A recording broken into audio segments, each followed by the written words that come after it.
right. I had some goals at the beginning of the year, and a quarter of the year is done. 3 months are done, so I thought I would give an update on them. Link at the top of the screen to the video where I set those goals in January. The first was 190 hours of poker per month, months I played. So if I don't deal during the summer, that's February through November, those 10 months. If I deal during the summer, it's February through May, and also August through November. So in February, yeah, broke 190, which is good, only 29 days. Whenever you have a volume goal, that's important. Whether you have 28, 29, 30, 31 days, it's a lot easier when you have 31 days. Only had 29. And March, no, although the hours weren't as bad as they look on paper. There were 9 days I didn't play, my parents were in town, then I took a few days off in addition to that. So it was not bad for having only played 22 days. But those days count. I didn't play 9 days in the month of March, so I'm a little behind, but I could make it up. We'll see the rest of the year. Don't use any liners is the next goal in the hotel rooms. Haven't used one yet, even when I was in California with my parents. Made sure they didn't use them either. Had like empty tortilla chips bags that we were using instead of the liners in the garbage pails. So far, still use 0. Did the lighting not adjust while I was just filming from outside to inside? I wasn't really looking at the screen, but I don't think it did. Anyway. Third thing is cities. I want to hit 12 cities this year. So again, I don't know how to count it just like last year. I was in New York, of course, for the first two weeks of the year, so that counts. Then I played 7 states in one day. If you missed that video, if you're a new subscriber, I played poker in 7 different states in one 24-hour period.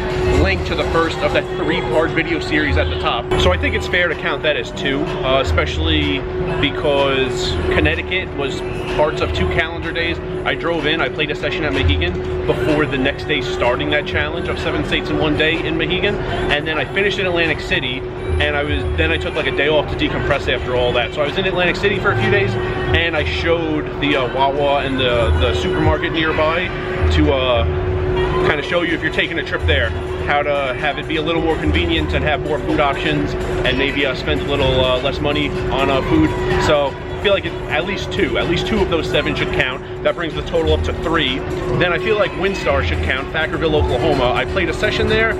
I tried to walk off the distance of the casino floor, and I gave my thoughts, which of you were asked, on poker in Windstar. I feel like that should count, that's 4. And then of course Vegas, 5. If you don't follow me on Twitter, you could, my Twitter name at the bottom. I put a lot of pictures to my vacation in California up on my Twitter page if you want to go there and scroll back a couple weeks, but I didn't film, so California doesn't count, but still, up to 5, the goal is 12, and only about 3 months and 1 week into the year, so on pace for that. That's looking good. And before I get to the final 3 goals updates, going to interrupt myself and give some shout outs. From the arcade in Excalibur, wanted to interrupt this video, give a few shout outs. The guy in the Nick shirt at Caesars, nice to meet you. Guy, Jeffrey, all right, you told me your name because you didn't want to leave it up to chance what I would call you. If you didn't tell me your name, you were also on Caesars, I probably would have said the guy on table 11 who said very loudly to no one in particular, does anyone know if noodles are a spoon food, to get my attention. Nice to meet you, Jeffrey. Also, the guy at the Caesars buffet, when the maitre d', the host, was walking me to my table, the guy who stopped me to say what's up, very quick, didn't get your name. You stopping me made that woman showing me to my table ask me if I were a famous TikToker, by the way. Nice to meet you. Guy on table 3 in Bally's, I think Austin. I think you told me on Twitter later who you were. In the moment at Bally's, didn't catch your name. Shout out to Tom. Talk to Tom on Twitter every once in a while. We were finally at the same table at Bally's, like, I don't know, 3 weeks ago now. Nice to meet you, Tom. Brooke, of course. Brooke from New Zealand. We were at the same MGM table and chatted for like 6 hours. And while I was playing at that table, guy who came up to me, didn't get your name. You're wearing a shirt that said, I could be wrong, but I doubt it. Nice to meet you also. And now back to your regularly scheduled programming. Another environmental goal was don't use any plastic bags at any restaurants or stores. I took 2, I didn't want to, twice. The employee walked over to get the drink, and the bag was also a few steps away from the register, and it was too loud. The employee couldn't hear when I said, I don't need a bag. So I took them, I put them to good reuse, but officially, I guess, I took 2 and the goal was 0, so that didn't happen this year. Food bill under $200 a month, that was another goal. I'm not gonna go into it too specifically because that is now in the newsletter. If you follow me on Patreon, That's in the, it's a recurring section in the newsletter. But the goal in that January video was under $200 a month, probably $125 on like normal food and like $75 on like fancier dinners. And without going into the specifics, I will say, yes, I'm on pace for that. And the last one is get under 221 pounds. So have the scale read 220 point something. I started the year at like 260 and a half. My low of the year was like 236 and a half. That's not what I am right now, but that was my low. So I'm confident I'll get there.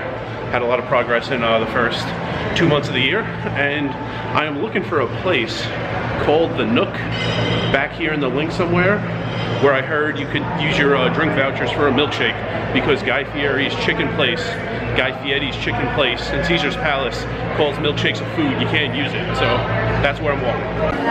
All right, I was filming and I walked past it. I went left, I passed it, and I gotta go back to the right. All right, I found the place, but I gotta talk to Bill Tate about this. He told me you could use your voucher drinks for the milkshakes at the Nook Express. Milkshakes are not on the menu, and I asked, they don't make milkshakes, and Bill Tate originally told me it was in Harrah's, which was wrong. He really sent me on quite the wild goose chase here. Found out it wasn't the Linq, not Harrah's, which is where I am, but they don't make milkshakes, so I don't know. I don't know what's going on, but there is actually another place that might. I gotta check it out. All right, Gordon Ramsay Fish and Chips. It's not under beverages, it's under sweets. I don't know if that's their way of getting around it and saying I can't use the voucher drink, but I'm gonna see if I can. Got it. They let me use it in Guy Fieri's Chicken Place and Caesar's Palace. They say milkshakes are food. I can't use my drink offer. Here, Gordon Ramsay Fish and Chips, milkshakes are drinks. I can use it. The two options were sticky toffee shake or Biscoff, B-I-S-C-O-F-F shake. I don't know exactly what that means, but that's what I got.